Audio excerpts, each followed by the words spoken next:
Oh, can't you see?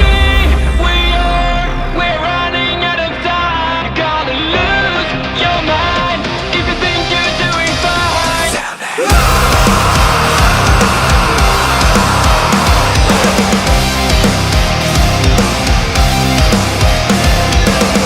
You can't describe it yet, but something is wrong.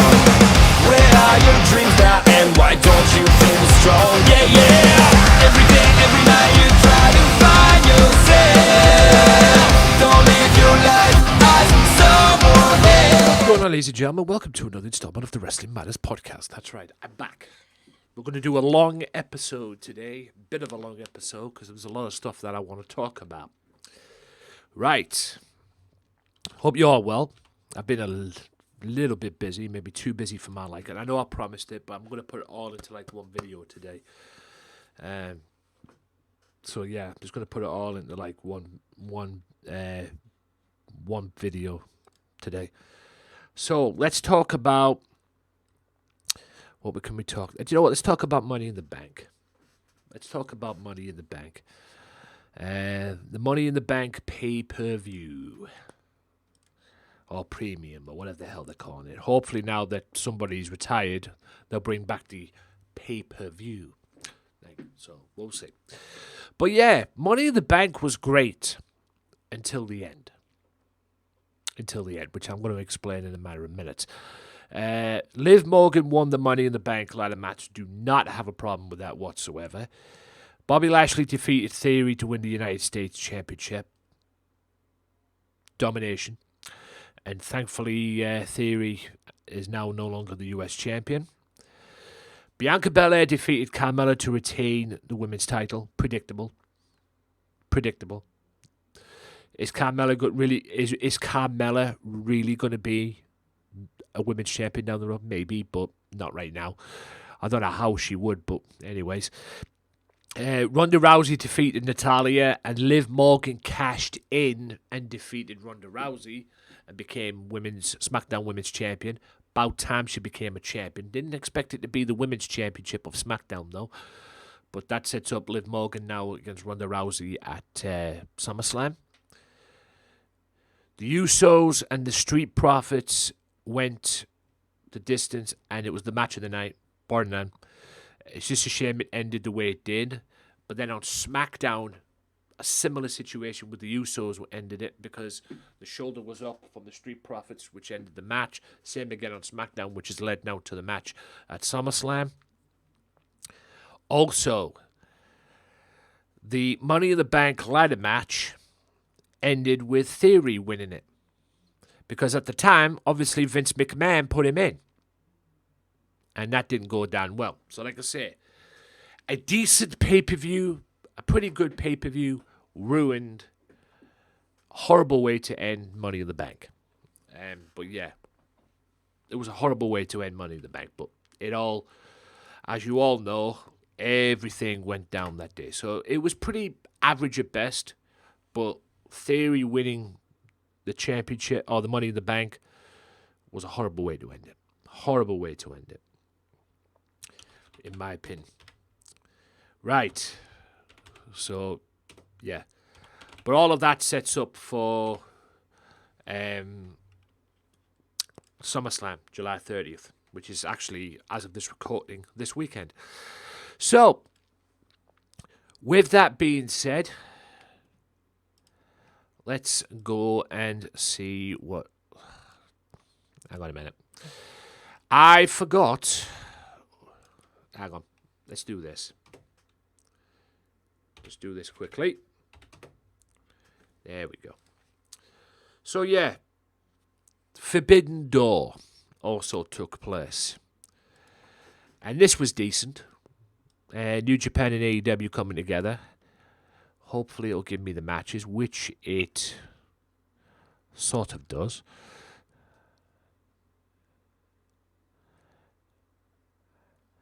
Can we have the matches, please? Fucking hell.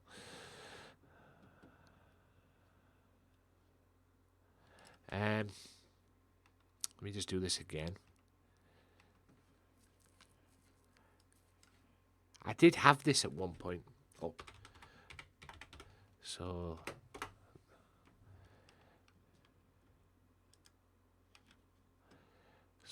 boom, boom, boom, boom.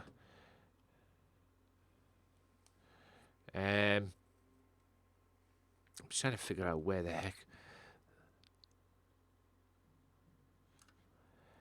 Let me just see this quickly. But yeah, Forbidden Door was decent, without a doubt. Forbidden Door was a very, very good pay-per-view.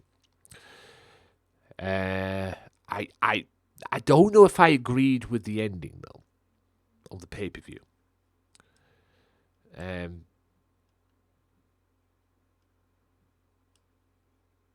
don't know if I agreed with the ending of the show. Yeah, I've got it here. I don't know if I agree with the ending though. I'll be honest with you. I really do not agree. In my opinion, I really don't agree with the ending, to be honest. And I don't have a problem with it, but yeah. I'll explain. It kicked off with Goto and Yoshihashi defeating the Factory. I'm guessing that was on the pre-show. Nick Comoroto gets his ass whooped by Lance Archer. Swerve and the Glory, which is Keith Lee and Swerve Strickland, defeated a Japanese contention, New Japan Pro Wrestling contention. The Austin, Billy Gunn, and Colton, and Max Caster, with Anthony Bones, defeated LA Dojo's team as well. Kevin Knight, the DKC, as it's called here. Who else? Eddie Kingston's team, Wheeler Yuta, and the partners there got beat by Chris Jericho, Sammy Guevara, and Minoru Suzuki, if you can believe that. Luminek. I would Jeff Cobb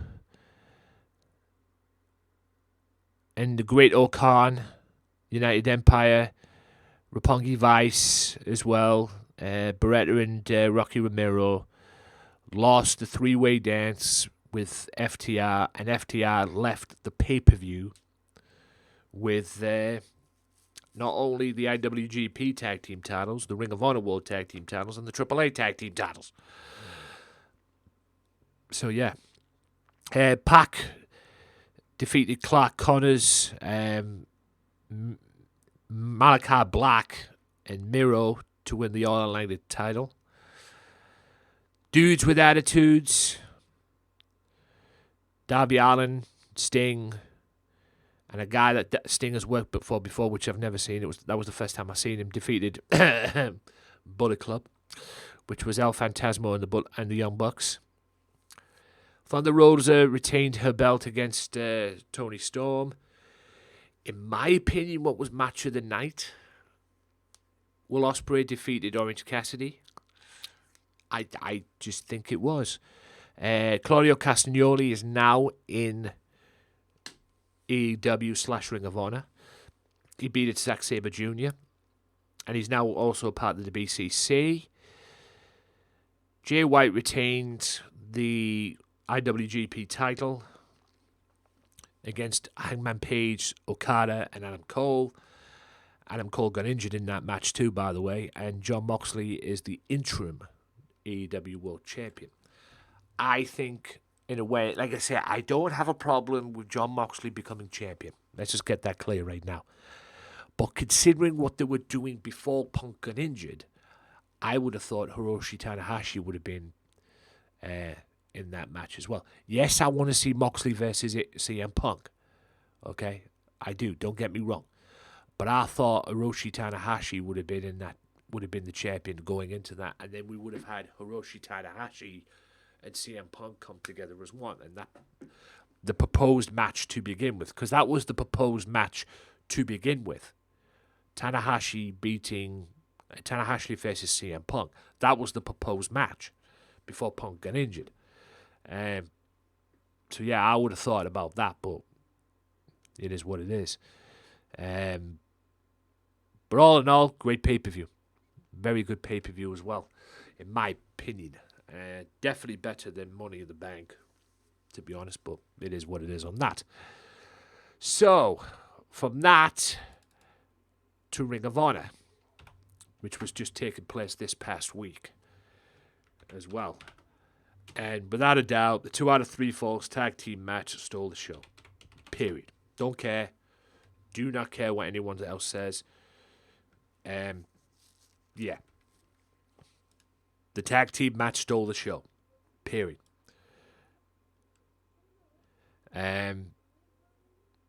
Claudio Castagnoli beat Jonathan Gresham to win the Ring of Honor World title. Finally, Claudio is now a world champion. Take note, WWE. Just saying. Ring of Honor Television Championship was retained by Samoa Joe. Wheeler Yuta beat Daniel Garcia. Mercedes Martinez, in what was a good match as well, beat Serena Deeb. The Righteous defeated Dalton Castle and the boys in a 6-man tag. Rush and Dragon Lee as well. Hang on a minute. Wait. What am I reading here? Oh, right. And then, yeah, the Zero Honor, or the 0 Hour. Yeah, where was the results then? You said the results? Oh, yes. Cabana beat Henry in the top one. Let's just go to the main card.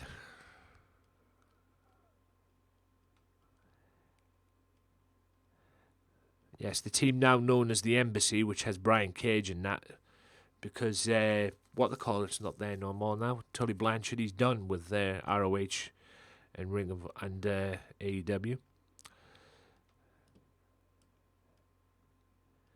So we kicked off the pay-per-view with Claudio and Jonathan Gresham. Jonathan Gresham was fuming after this match. Apparently, he's asked for his release from ROH and AEW because, well, there was a lot of things, and one of them was not the time that they had to wrestle. But Claudio is now Ring of Honor World Champion. Where the future of Gresham is, we will see.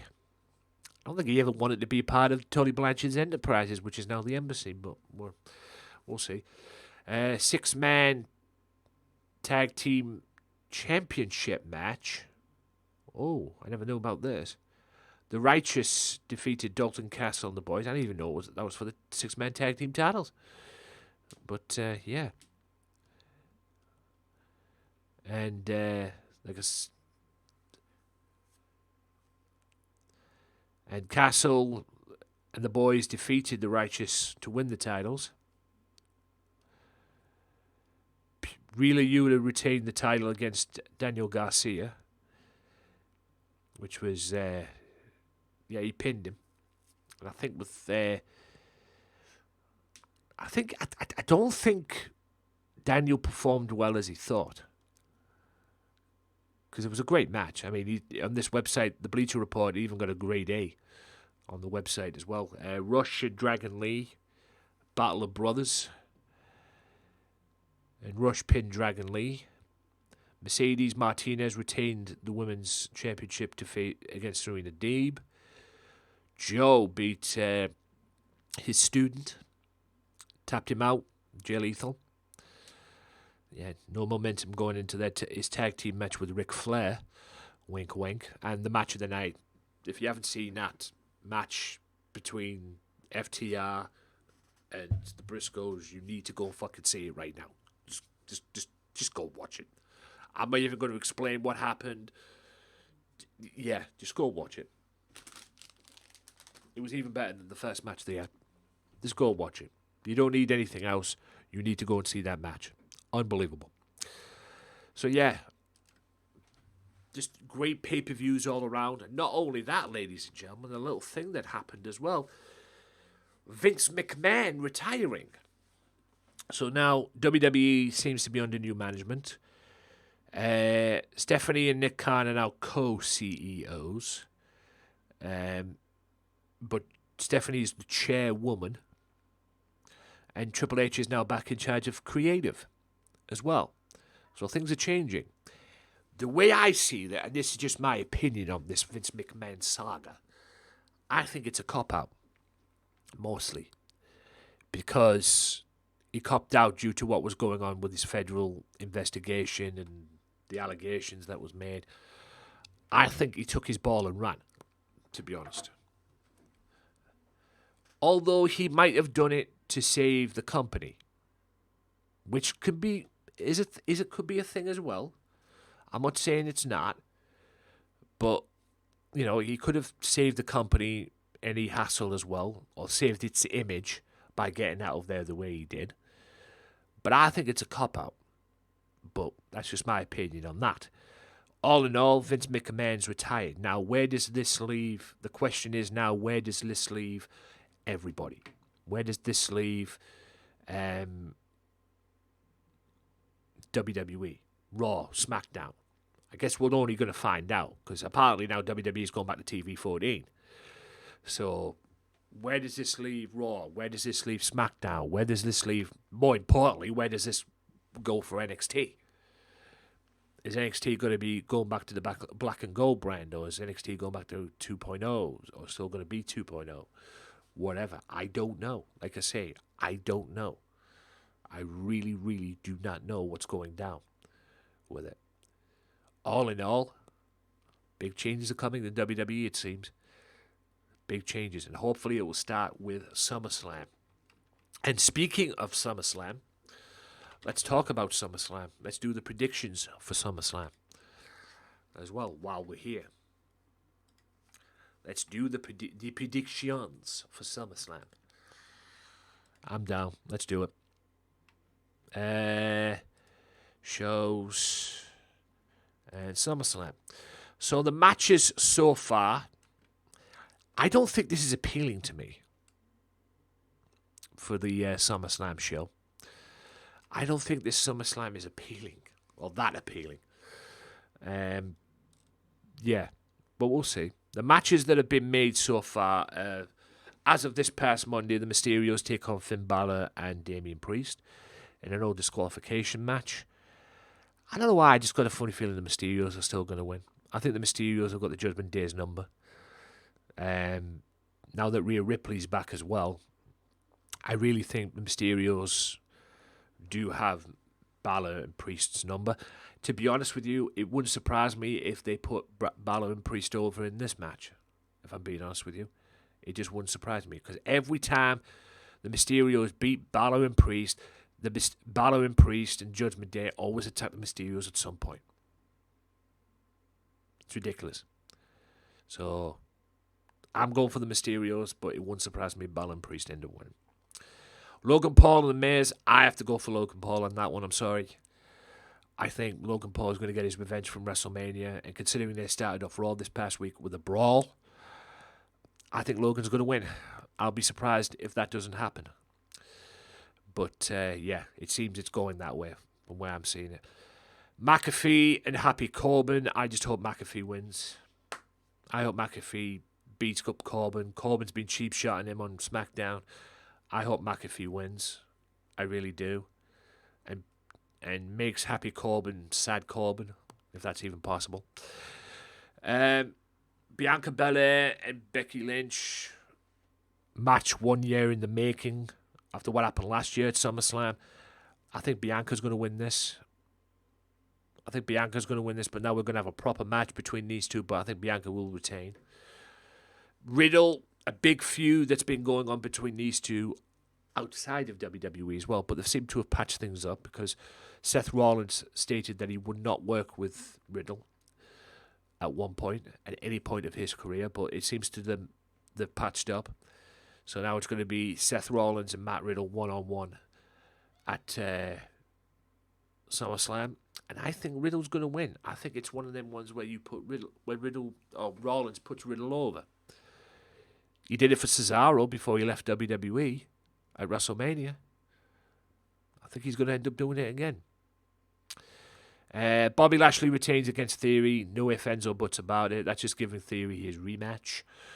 To be honest with you, Ronda Rousey and Liv Morgan. I think Liv Morgan is going to be the champion still. It would be stupid if they did what they did to Rousey cashing it, or Liv cashing it in on Rousey. And by the way, it was Ronda Rousey that wanted that to happen, by the way. Let's get that clear. It was Ronda Rousey that wanted that to happen. I think this is just Ronda's way of putting Liv over at SummerSlam. So I think Liv will retain. The tag team title match with special guest referee Jeff Jarrett, who the next day is going to be fighting Ric Flair, by the way. I think it's going to be tag team championships. I genuinely believe the use. I don't know. I kind of want the Street Profits to win. Do you know what? I'm going to predict the Street Profits.